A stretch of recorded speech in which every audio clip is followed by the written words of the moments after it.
Welcome everybody to episode 2 of Outside Insight. The reason Johnny's laughing here is because I said that wrong the first time we re-recorded it. Yeah, so in this podcast we talk about all things AI. Gecko is a company that works in the higher education space, helping institutions take advantage of AI for student recruitment. But on this podcast we'll mostly be talking about news, things that have happened in AI, really looking more outside of what's going on in the higher education market. But ultimately, how can we all learn from what's going on and look for ideas that we can apply into higher education? So I'm Matt Lanham, I'm the CEO and founder of Gecko, and with me is Johnny Richardson, our head of AI. Hello. Yeah, we try to come up with a few topics to guide us, mainly to keep me on track so we don't talk for 6 hours, and we'll try and keep this one nice and short and sweet. We've got a few things to talk about, so we can just get straight into it. And so the first question I wanted to ask JR is, have you got your Rabbit R1 device? My fluorescent neon Tamagotchi. It's here. It's ready. Yeah. Well, look, so we're matching. Look at that. R1s. We talked about this the last time, that hardware AI is on the rise, and just some examples of it. And one of them was this Rabbit R1, which neither of us had it in the last episode. I got mine, unboxed it, and then went, what does this do again? Because I'd forgotten, it's a little while since we ordered it, so I'd forgotten what it was, the purpose of it, and obviously lots has changed in AI since. So I was a bit confused to start with, and they released a function that takes the pictures that you take of it and turns it into sort of 8-bit gamey looking images, and that's pretty much the only thing I've used it for so far. So hopefully, Johnny, have you had more success? When you unboxed it, what was your feeling? My unboxing experience was good. It's always fun unboxing something new from a tech perspective, isn't it? It's something new, something shiny, and the camera, really, I can't overemphasize how orange it is. If you remember the packs of highlighters that you got as a kid, this is the neon orange. The camera just can't do the colors justice. So if you were lost in the woods and you held this up, it is to spot you. It's like a lifeboat colored orange, if that makes sense. Yeah, that is it. Yeah. I struggled with it, to be honest. I struggled. The colors were just too bright. I couldn't connect to various things. I can't do the 8-bit picture. I haven't worked out how to do that, but I have had some success asking it questions. And I think we spoke about this briefly, like you said, on the last episode, and I can see this being a really good thing for kids. I gave it to my 7-year-old, and he immediately said, how many years ago was it that the dinosaurs were alive? And I think for things like that you can just have a stray thought, completely tangential to anything that he's doing. You didn't get the Encarta CD-ROMs out and booted them up, pushed them out the way and said, no, I've got this maze I need to do. So I think it's going to be good, but I think like you, I was really, when we spoke about it a couple of days ago, I was very much taken by your reaction of, what do I do with this? And I think in a way that's for the wearable tech side of things, for the physical hardware, but I think that's a common problem for a lot of people when it comes to AI in general. Like you're suddenly given a tool and you're told this can do pretty much anything.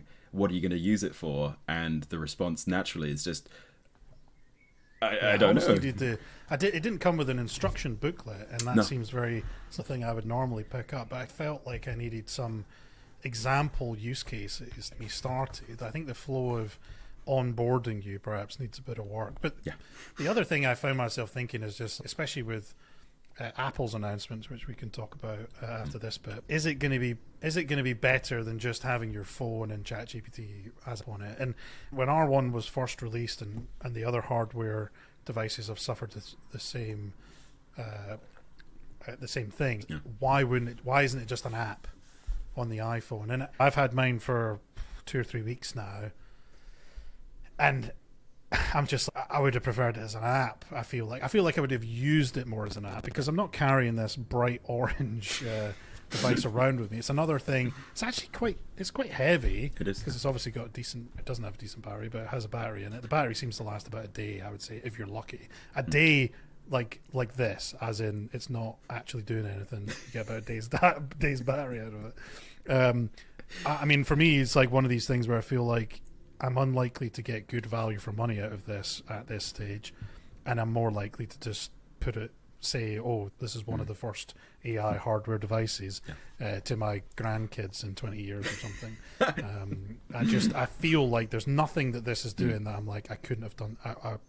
I could only do it on this, and I couldn't have done it on the iPhone. And I think that's Yeah. I was hoping that I would have a different experience. I was really invested in the principle of it, and I thought it not being an app would offer something. But actually, it's just a camera and an app.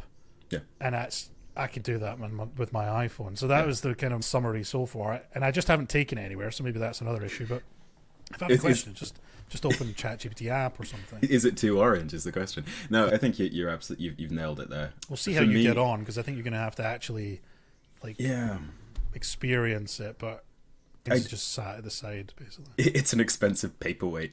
Yeah. But it's I think the interesting thing about it is I actually had a moment where I had it in the box with the cellophane wrap on, and I thought, do I just leave this in the box? And then think maybe the resale value in 10, 15, 20 years. A lot of people, if you look on people doing that, just keeping it in the box. Yeah, because like you, I think when we spoke about this last week, the wearable side of things, the portability is the huge value proposition there. The fact that you've got something which can feasibly you can interface with, ask questions to, can listen and transcribe and capture things that your brain just couldn't possibly do. This is portable. It is a little bit on the hefty side, but it's not as useful as your phone, because for it to work outside of your home, it needs to be connected to the internet. You need to have a SIM card. My phone already has a SIM card in it, and it can already do everything that this can do with a better quality camera. So it's too specific. I think it's like apps, right? Like back in the day when the iPhone first launched and it didn't have an app store, you were using your phone for phoning people. That was really it, and that was all his task was. And obviously pre-iPhone, that was all you had a phone for. And I think now that the App Store has come and there's limitless possibilities of things you can do with your iPhone, it's become a Swiss Army knife of everything. You can just do whatever you want. Every task you do it with my iPhone: take photos, share them with people, talk to people, go on there, calculate things, blah blah blah. And I think with this device, it can only do a couple of things okay. And actually, that's the problem: is you're not going to carry this device to use it for the 1 minute a day you suddenly think of an interesting question that AI might be able to answer when you just Google it, or the ChatGPT app is pretty good. And I also think that in a weird way, it's a shame that, I mean, like typing in the Wi-Fi password, things like that is atrocious. But this scrolly wheel thing, I don't think it works. But like not having a textual interface is almost a bad thing, because I don't think a lot of people want to sit on a bus and be like, how many years ago was the dinosaur? Like that. I just think that's going to be quite complicated. So I was people on Twitter sort of talking badly about it and being like, this isn't going to work and it should be an app and blah, blah, blah. And thinking, but like it's going to be different. It's physical. It's going to have like smart kind of stuff because it's hardware. And I think ultimately they've just not really delivered on some of the things they promised. Now, they're still developing it. There's updates all the time. I switched mine on for the first time in a while, and it's got an update to do. Weirdly, you have to connect it to power while doing the update, so you can't update unless you're connected to power, presumably because it eats the battery alive. And so I think hopefully over time they'll improve it. If not, I'll frame it and just say first hardware device. It's like it'll be like a game. You get them. I don't know if you've seen the picture frames of like Game Boys that have been decomposed with all the motherboards. That's what I think this is going to end up. Just be like first hardware device. It'll just be like a exploded kind of thing of the orange parts, and just be like, bottom line, it was shit. It didn't deliver. It was shit. Our official review, the Outside Insight review, is Matt's gonna smash it up with a hammer and put it in a picture. Pretty much what they delivered. I think it hasn't really met the hype, but I do think, as I said the last time, I still have this desire for a hardware device that will deliver on that. And I think, just to touch on the Apple stuff, the Apple Intelligence, which, by the way, AI, Apple Intelligence, only Apple could turn revolutionary technology into including their brand name. But Anguilla as well. Yeah. Did you see that story about the? I put it on LinkedIn. I think it was yesterday. They saw a surge in the IMF reported that they saw a surge in. It's a little Caribbean island. Anguilla, the domains. The domain is .ai, and they got 30% of their revenue for the government in 2023 came from companies registering a website with .ai. So yeah, they're the winners. Apple and Anguilla are the clear winners there. Yeah, reminds me of a story that when we first started Gecko, the name of the company was Inquirely, because you were just creating stupid names initially. But it was Inquire.ly. Yeah. And we went to speak to the, one of the first ever universities we were trying to sell to, and the IT department quizzed us on what our affiliation was with Libya. Because it turns out the .ly domain was the official Libyan domain name. And at the time, I think this was when Gaddafi was being Yeah, I was going to say.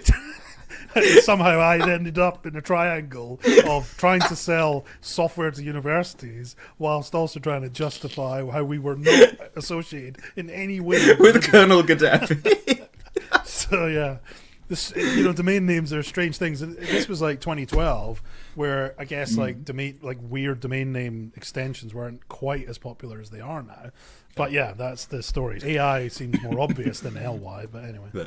Yeah, so True Colours coming out today, man. Yeah, True Colours coming out. There's loads of these little stories that we sprinkle in when appropriate. But yeah, the Apple Intelligence thing, I think that when you hear about it, you see what they're planning to do, you start thinking, yeah, that is more actually what we were hoping the R1 might do, is like that kind of stuff. And realistically, when Siri is smart, because it's pretty dumb right now, then I think we will actually use that in the same way. And you'll be able to take a photo and say, what is this? And all the things it can do, I think you'll get in the iPhone. And Google already have this stuff coming for Android as well. So I think it ultimately, I think it makes more sense with that. The only place I think hardware, and I'm hoping Apple actually solves for this as well, is the same thing as I said the last time, which is I want an always-on device listening. And I saw that there's a big AI engineering conference going on right now in San Francisco, and they gave out free devices that actually solve for that particular thing. It's like a necklace-y sort of thing. And then there's a couple of other companies doing the same thing. And that's the thing that I don't think an app-based model is going to be great for right now, is always on recording of voice, because what I want is always on recording and then summarization of it at the end of the day. Tasks that you said you were going to do, here's the people you spoke to, here's the kind of summary of the conversations, just so that I don't have to write ever again. No notes, nothing. I think that's still interesting, and I don't think, what I'm hoping is Apple might solve that through AirPods. That's what I was thinking. Maybe AirPods would give enough. I imagine the microphone very focused on your voice, but it'd be clever if they could figure out a way to get more of the room audio and then be able to do transcription on it. Yeah, it's a fascinating one. I think he jokingly said when we met yesterday that the solution would be having somebody follow you around with a boom mic just constantly. Yeah. And it seems difficult to work out how you're going to solve that. But I think I can get the one-sided pretty well with, say, an AirPods, right? I can get that. Battery life is going to be the big challenge there, which is why I think a wearable kind of actually makes sense, because all it does is audio recording and nothing else. That's yesterday. I forget the name of it now, but it said it could do it for 5 days, recorded for 5 days, and I'm like, that actually is an acceptable battery life for some. The iPhone definitely wouldn't be appropriate to hold your iPhone out, and the AirPods, they don't have infinite battery life. I definitely think there's something like that, but I think we'll see more hardware stuff. The Rabbit R1 didn't hit the mark. I think what I'm looking for next is, I think it's too much. That's actually the point I got to, which is again why I'm back on to just something that records audio, because I think that is a task that is quite hard to do passively, whereas the Rabbit R1 is trying to replace the iPhone in a kind of weird way, as in it's trying to take photos, and it's you're not going to have a good enough camera to do it like iPhone can. You're not going to have the access to the internet like the iPhone does. So you're really not going to win that battle in that way. I think a really good microphone-based thing that all it does is audio recording, that's its job, and feeds it even into an app on the iPhone, I think that might actually be the better version of it. Are you thinking then that I think going back to this idea of people not being sure where to start with this kind of technology, are you thinking and proposing that the best or the biggest wins are effectively going to... Yeah, they're effectively going to come from passively doing things in the background. Yeah, I think so. I've been using the ChatGPT app more and more. So weirdly, this is quite an outside example, but I think you can set the torque and then just use a wrench and do it. But if you use an extension on the wrench, then you've got to do a different calculation because it changes the torque value, right? And it's supposedly, well, from what I could see, was like this really complicated equation you've got to be able to do. How long is the torque wrench? How long is the extension? Blah. What's the value of the torque you're trying to get? And it's just too complicated for the average person to do. So I was like, oh, ChatGPT. Let me ask it. Sent a picture of the torque wrench, the extension, the measurements, and then said, what's the value I should torque it to? And off it went. It might be wrong, but I assumed it was right. But like that kind of stuff, I'm starting to try and use ChatGPT more for. It's just thinking of using it in ways where I've got something that I have to do that's a bit complex. I could Google and watch a YouTube video for, but actually ChatGPT can just give me a quick answer. So I think the ChatGPT app is actually super useful right now. And this was just in text mode. It wasn't using the fancy I think if people were like I'm using I think a lot of people might be using ChatGPT for, I don't know, writing emails or stuff like that. And I think I would encourage people to be thinking about download the app on your phone.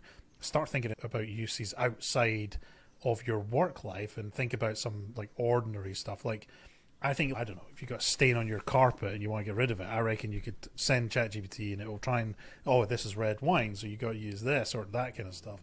And I think it's just interesting to explore like how clever it can be at answering kind of questions that perhaps you would have to do more research on. And I'm seeing a bit more like that.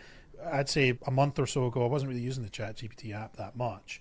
I was tending to go on the website and use it there during like work sort of stuff. And I've started to levitate towards using the iPhone and taking a picture and sending it and seeing what it does. So what I think that's much more accessible than spending a couple $100 on this. Agreed. What changed and why did you go for that switch then? Is that just, is it easier to access? Is it the speed? Is it... I think it just clicked. Maybe it is just that they've obviously been pushing the app part of it. I think because I've used it for a long time, I've got so familiar with the web interface that I think it's very easy to forget that they have an app. I don't actually use the desktop app that much, which is also strange. So I use the website. If I'm on the computer, I'm on the website. If I'm outside of here, then I'm levitating towards the actual native app, because the experience on iPhone isn't great, right? So the native experience is much better. But I will, I've seen myself take a picture of something on my screen and use it on my iPhone once or twice. So I'm doing it a bit accidentally to some degree. But like that one yesterday it was a really odd example, but it's something that would require a bunch of kind of digging and whatever, and taking the picture, giving it. It knew the equation and said, here's the three things I need. What's the length of the wrench? What's the torque value? What's this? Got a tape measure out, did it all, and then gave it to it, and it gave me the answer. So I think that's quite a clever use of, and again, it's not straightforward, it's X. It needed input from me and then additional input from me, and then I gave it and I got my answer out. Yeah, I don't know why I've just found myself using the app a bit more recently, and I would definitely say that it's very good, the app. I did try, though, the voice experience because I love the demo, but I don't know. Is it because it doesn't Yeah, sound like because Scarlett Johansson? It They isn't took it? Scarlett Johansson out, and now I'm just like, nah, I'm not going to even bother. Bring Scarlett Johansson back. That's what I said. Do the deal. Get her voice on there. Yeah, it's. Have you watched? I asked you this the last time. Have you watched the film Her? I think you said. I have. I went back. I did actually watch it. Yeah. Yeah. Did you rewatch it? No, I watched it for the first time. All right, it's very good. You suddenly like, wow, this film is really pretty old. It's actually very close to where we're at in sort of reality. What was your thoughts on the film? What's your film review? And we're gonna smash it. I wasn't a huge fan, and I think it's probably because I'm watching it from a different time, because I'm looking at this stuff and it's of course it can do that. Of course that makes sense. It doesn't feel as big a leap as because you already saw the Scarlett Johansson demo. If you hadn't seen possibly, quite possibly. Keep in mind, the thing for me was like that, whether they've navigated towards that on purpose, but that film was 2013. Okay. As you've got to keep in mind when you watch it, it is a film from 2013. 11 years. 11 years, and they were at that point to some degree where Scarlett Johansson, not anymore, R.I.P. She's not dead. She's not AI though, is she? So, she's not. What was the story though for folks who don't know what happened? Of the Hair movie? No, not of the voice. Yeah, the story is somewhat that OpenAI reached out to Scarlett Johansson, asked her if she wanted to be the voice. He said no, and they said they got actors that sounded like her accidentally. Basically voice line it. Zero association from Scarlett Johansson, but it's an accident that it sounds like Scarlett Johansson. Just those other actors just happen to sound like her. Have the rights on someone else's voice, right? Exactly. So yeah, it was all a bit strange. One big accident. Yeah. Happy accident. Yeah, big accident, but they've taken it offline because They wanted to be sensitive to her not wanting her voice used in AI or something. So I think it's it's an interesting one when you think back to maybe more the overarching question around AI of who owns it, right? Yeah. And this might have been a good example of something that was much easier to see the attribution towards Scarlett Johansson than potentially the attribution of the content that's being produced out of it to a BBC article or whatever it is. But that kind of question mark of who owns what and how it's kind of violating commercial or so on, it does raise those questions. But yeah, they've taken 100%. It out of them, which is a shame because it was very good. It was a very good voice, and the ones they have, just not as good. I kind of had hoped that actually they would lean into it. And you remember like when Garmin first came out and everyone was hyped about getting told directions, right? And then it was like, oh, now you can put Stephen Fry's voice on it and you can have Yoda giving you directions. Like, I remember the Yoda and ones. I kind of was like, actually, that might be the way these things go, is like Steve will be like, yeah, you know what, I'm okay with my voice getting used for AI. And so you maybe had to, pay a premium to have Stephen Fry answering you.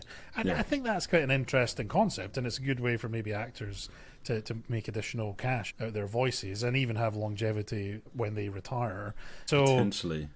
I just think OpenAI went about it in a really dodgy looking way. They've said it's not, it was just accidental, but it seemed pretty dodgy. It's not accidental. It's because Sam Altman tweeted on the same day one word that just said her. her. So I mean, like, he wasn't really helping his own case by basically leaning into it. Maybe he was watching the movie that day. Yeah, I don't know what happened. I'm a big fan of this movie. Coincidentally, AI writes my tweet. I don't really know why I would want to use voice over.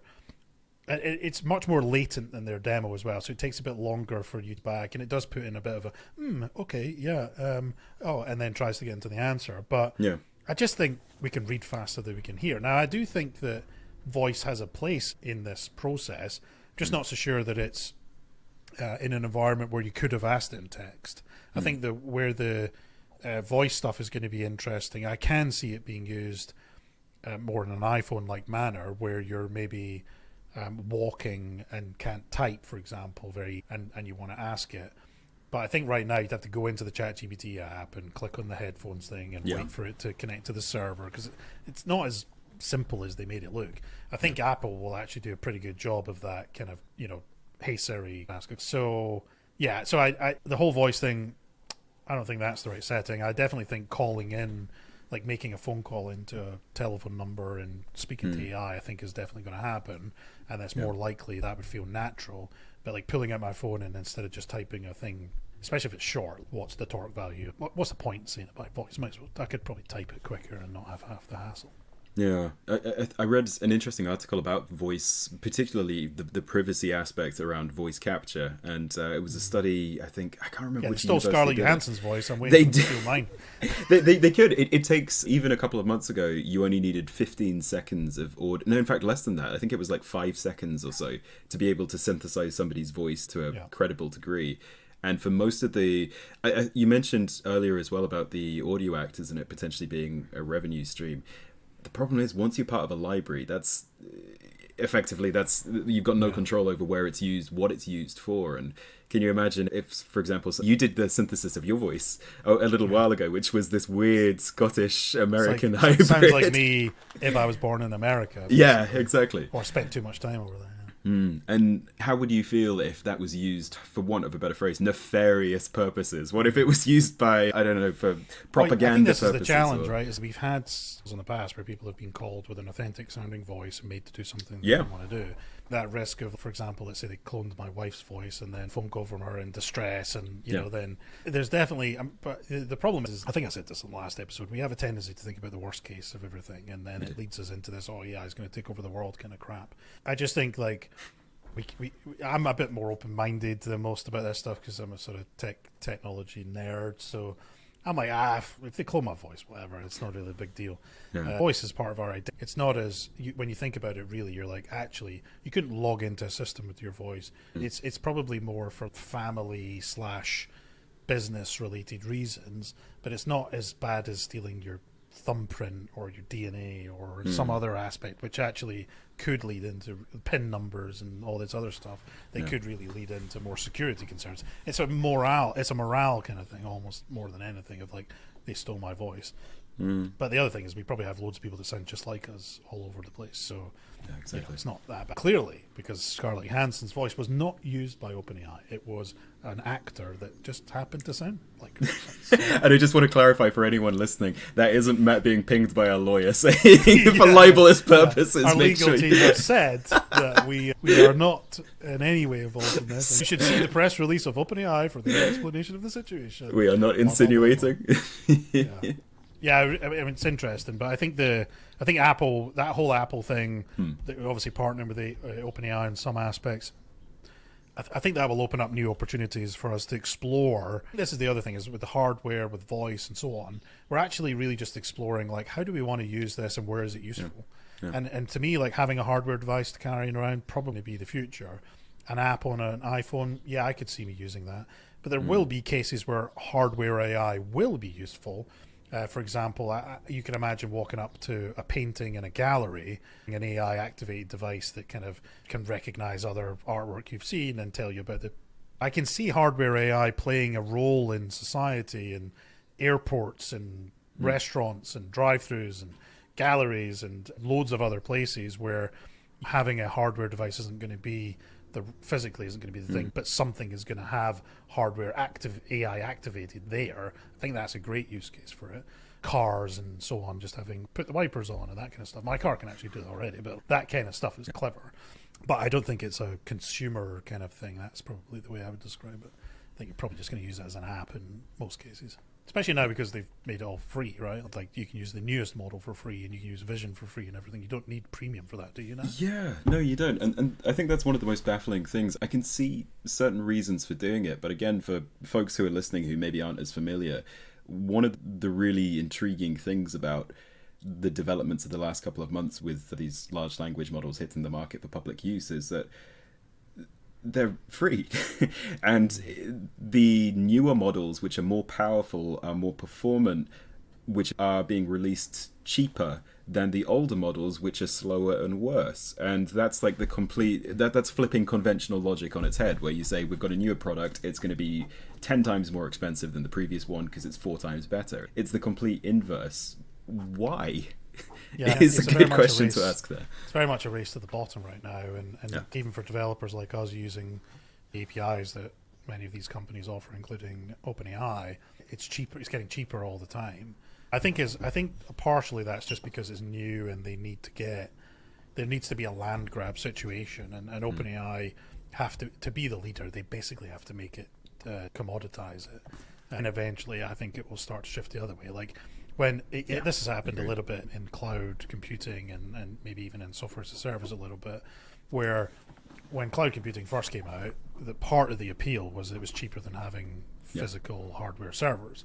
But nowadays, actually, you'd pretty much be cheaper having a physical hardware server, because the amount of services that have expanded off the back of it and different APIs and the usage-based model actually means that in most cases you're probably spending more software than you would have having a hardware box in an office or in a data center. I suspect the same sort of thing will happen, is that AI will go through a bit of a get really cheap and free.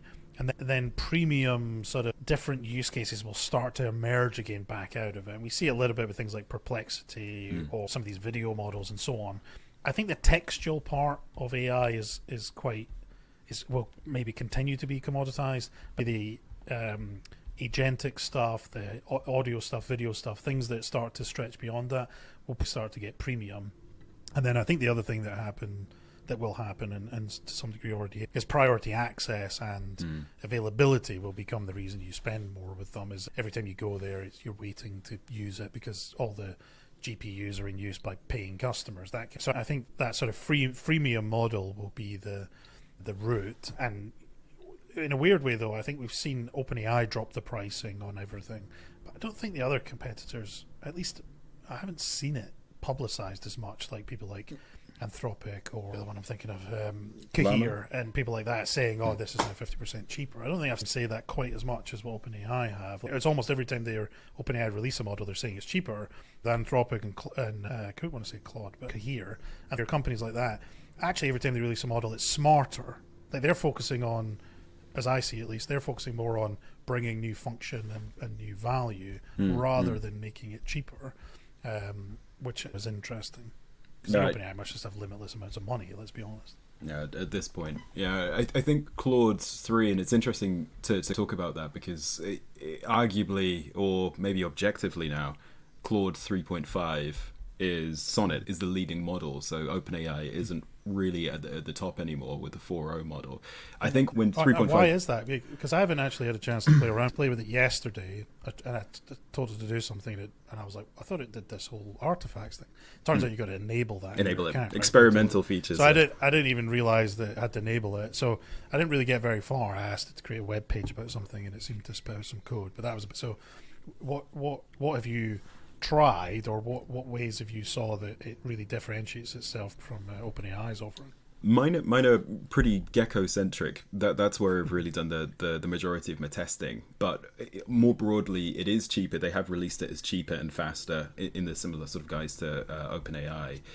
Yeah, the big idea about Claude and why people are excited about it is because of the intelligence of the model. I suppose partly hype as well, because in the family of Claude models, there's, I think, Haiku, Sonnet, and Opus, going from smallest to most powerful. This next generation, Claude 3.5, they've released Sonnet, which is better than the biggest model that OpenAI offer. And it's a substantial increase in performance across all of the different benchmarks that people put them through.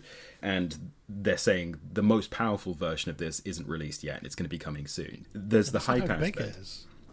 Not to my knowledge. No, I haven't seen any reports. I was just looking through their press release there, trying to figure out what the token size was. It seems like they're doing a lot, though. A lot that's really exciting. And like you mentioned, that there's this experimental bit of functionality. I'm not sure if this is a freemium product, but it's called Artifacts. And effectively, it has the same ability as something like OpenAI to use a code interpreter to read documents or produce code, but it's able to actually render things in real time on the screen for you. I've seen some really good educational or parenting style examples where you can take a picture of a page in a kid's textbook and say, hey, can you make an interactive game based on this for my kid? And it'll spit out the code. It'll then be able to create a game that helps educate the student. You could even do Microsoft Encarta. It could be whatever you want to do. You can make it do all sorts of... Exactly. Yeah, and I noticed in their press release, they also... I think one of the things that Anthropic has always been pretty well known for is that sort of privacy safety stuff. And I think one of the things that jumped out... I was to some degree ignoring most of what this press release said, but the bit that caught my attention was that they've actually worked with the UK's Artificial Intelligence Safety Institute and then passed on those tests to the US AI Safety Institute to basically... That was my doorbell. That's very musical, man. It's one of those ring ones. But yeah, so they've basically been working with these AI safety institutes on both sides of the US. It might be the first time that a model's actually done that, or a company's done that, because these are very new and still actually to some degree getting fleshed out. But I would imagine that this might be the first model to go through some of that testing. So, and to see how that enhances what AI safety looks like. He's doing a lot to lead this, and alongside the US, I think is piggybacking a little bit on it at the moment, to see what they do with that as well, because that's obviously something that's coming up more and more. And actually, that UK thing is interesting, because I read something that basically suggested that Apple intelligence might not come to the EU or UK because of the EU kind of continuing to find them and whatever, that they might just not release it. So I'd be really interested. Hopefully that's not the case, because that would be a real shame. But yeah, I think the whole privacy, safety, etc., it's becoming legislative, and that's going to become more interesting for the companies and models, because they're going to have to start adhering to that maybe they are not necessarily in control of themselves. I think part of the problem with this, though, and I've had lots of different conversations and there's a lot of confusion around it. There is no legislation. There's literally not a country on the planet yet that has passed something that's in writing. The closest is the EU AI Act, which is going to be phased into law in different stages over the next sort of 2 years or so.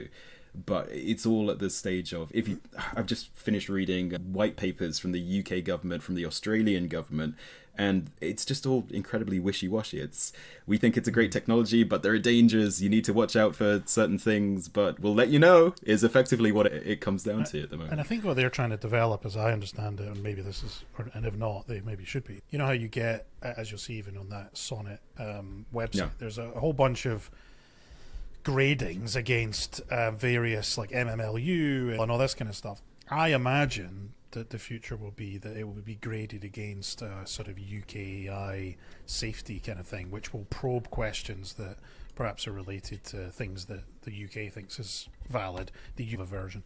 And so these kind of human eval type things where it tends to try and figure out if the model can answer in a human-like manner or for solving problems or undergraduate knowledge and all this kind of stuff. I imagine there'll be a test for privacy safety. Perhaps governments will start to develop to decide whether the A-OK models that score above X can be in. Because a lot of what they will be doing at this stage is actually trying to figure out how they're going to be able to use the models internally. Probably less interested in the general population at this stage. More, I don't know, MI5. How's MI5 going to use OpenAI to do whatever it's trying to do? And if it isn't safe enough to do that, then it'll be a problem. So I think they're going to have to develop, each government will need to develop a kind of internal test to say this model is approved for internal use based on this kind of eval. And I suspect that's what a lot of the work will be doing right now rather than legislation, which I'm sure will start to creep in at some point. But I think there's a definite will wanting to get a slice of the pie when it comes to the economic boons, so we don't want to be seen as being prohibitive and stifling growth, but at the same time we want to say we are worried about safety because we've got to in a lot of ways. I think you were mentioning MMMU, for example, there. For those of you who don't know, these are basically, in order to judge how smart models are and how performant, how good they are in different domains, that there's a bunch of different evaluations that they're put through. So just like an IQ test, basically. Effectively, yeah. Part of the problem with those is that in future training runs for models, sometimes the answers to those questions will be fed in. So rather than these models coming completely blind to these tests, that some of them will have kind of a priori knowledge of them, and that means you have to keep adapting and evolving the tests, which means no two models are effectively going to be tested on exactly the same thing because some will have different knowledge. So if it sounds tricky, it's because it really is, and nobody really knows the answer to it. But it's the best thing you can do. There tends to be a handful of officially ones. But then there's also a bunch of, particularly for the open source models, that are tested on a more democratic version of these evals that perhaps are a little bit more, because a lot of these are probably initially developed by people that were creating the papers that were leading towards these types of models, whereas now I think the tests that open source models tend to go through, they're a bit more open and therefore open to more valid than some of the ones that they're put through. So you can make, I think the thing with LLMs in general, things like GPT, is that they're created to have generic tasks well, and that's what these evaluations tend to look at, as quite generic tasks. Just because it scores really well on something doesn't actually mean it's better or useful. I think really that comes down to, in like your own testing of a use we do in Gecko, models released, that doesn't always mean it's going to be better. We have seen in the past a new version of a model come out and it performed worse than the current version in our particular setting. There's always you always got to be careful. If you're using it for day-to-day use, there's a good chance it'll be better, but trying to use it in a specific use case or a process or something like that, you do have to be careful that the model doesn't shift, because you may have to adjust your prompt, you may have to adjust your data, whatever, and so it's not always the newest model is the best. And so when you think about asking a question, an AI-related question, are you navigating to Anthropic or... It depends. I feel like... You're saying it's better, but... I am saying it's better. I still use 4.0 for a lot of things, mostly because of the ease of use. You mentioned the desktop app. I have a shortcut. I press two buttons simultaneously on my keyboard and I can ask it a question. Does Anthropic, they have a desktop app? Yeah, I don't think they do, right? I don't think so. They've got a mobile app, definitely, which is good. But I don't tend to use it as much. Like, OpenAI is becoming a bit like Google in a sense, right? Like it's sort of becoming that place that you go to first. Doesn't really do it. You might navigate elsewhere. So I find myself, I actually do use Anthropic. I like Anthropic better for writing type stuff. I think that their model is a little bit nicer, spits out nicer text for, say, write a blog post or rewrite a blog post or some pretty good job of that. And I use OpenAI for most other things. But yeah, it's an interesting one where I think OpenAI is a bit Google-esque. You go there, try and search for it. If you don't get it, you might start navigating to sort of specific sites or something. I think that in the AI world, you go OpenAI, you try there, and don't really like that answer. You might go to Anthropic next, or some other model. Yeah, I think that's right. And I think that comes from just experience. It's a weird thing, but in the same way that you'll have colleagues that you work with and you're like, I know that this person will give me the best answer to this question. It's a similar sort of thing because they do have different personalities, but you can only build that knowledge up by trying them and testing them. And I think that's my worry, particularly from conferences that I've done recently where I've spoken to lots of people or had the opportunity to ask like 200 plus people at once and say, hey, show of hands, who's using this, who's doing that. Lots of people aren't using AI. Lots of people know about it or they've tried it once, and when we define try, maybe send one question, 2 questions tops. So I still think that there's a huge disconnect between kind of how we're using it and how people are the still average using paper person... maps when they're in their car. True. The problem is people have got to go on a bit of a journey. Exactly. And one of the problems is just what's the use case for AI. We'll see, we're already seeing that very evident in commercial settings. And I think the general population is getting there. It takes a bit longer for a lot of people to be like, what the hell am I actually going to do with it that I can't do already? Yeah. And I think I see it popping up here and there. I can't remember, I was in a cafe recently and I was listening into someone else's conversation, but they were talking about, oh, you should try ChatGPT, it's amazing, like blah blah blah, getting into this whole discussion, and I was just sitting thinking, yeah, it's interesting. It's more mainstream all the time that you're hearing people talking about it. It's very hyped, obviously, news and other things really adding to that. But like you say, most people have a real challenge with, okay, that sounds amazing, but what the hell do I actually use it for, and what do today with it? We're in a lucky setting where we do a lot with it from a technology perspective and a company perspective, but not a lot of people would have exposure like that, and therefore they're going to not be using it. And I think I was speaking to a university recently that was talking about deploying AI to students because giving them access to things like ChatGPT, because there's actually really interesting stuff around. You get into what if someone can afford to spend $20 on ChatGPT and another student can't? Yeah. Is the other student disadvantaged now because of that, and maybe the 100%. Other student didn't have enough money to spend on it? So a lot of like interesting scenarios where you do get into this kind of, some people are going to be like using AI and maybe advancing because they're leveraging it, and other people will not be and at risk of being replaced. And I think I saw this thing of, what was the quote? I can't remember. Maybe I said it last time, but it was like, AI is not going to replace you. Someone using AI will. And I think that's very true. If you're not using AI now, I think you're really at risk of kind of being able to get as much done, not being as efficient, not being as innovative. Yeah. I don't think it's AI itself that's going to put you at risk, at least not right now. Some other person on your team is going to get the promotion before you because they're leveraging and they're going to take on the management of the team, and then the AI to figure out, oh, here's the stuff. What should my one-to-one with this person be about? That's where it gets really interesting. Agreed. It's not necessarily doing things that you can't do. It's exactly because you can do these things, but AI will be able to do it faster and probably, in all likelihood, to a better standard. Yeah, I think it's like a check on a computer. Yeah, 100%. Like versus down, and then I spelled that wrong. I'm gonna have to either start again or tip X out or something. No, it can be. You can use it in a really lightweight, additive way. You can go all out and use it like in a really advanced manner, like writing full things about something, but you could just use it as a companion. Like sometimes write stuff, and then I have a tendency now to be like, I might just chuck this into AI and just say, does this sound right? Can you make this punchier or better? I'll spend 10 minutes, 20 minutes trying to do that, and it'll do it in 5 seconds. Why bother spending the time?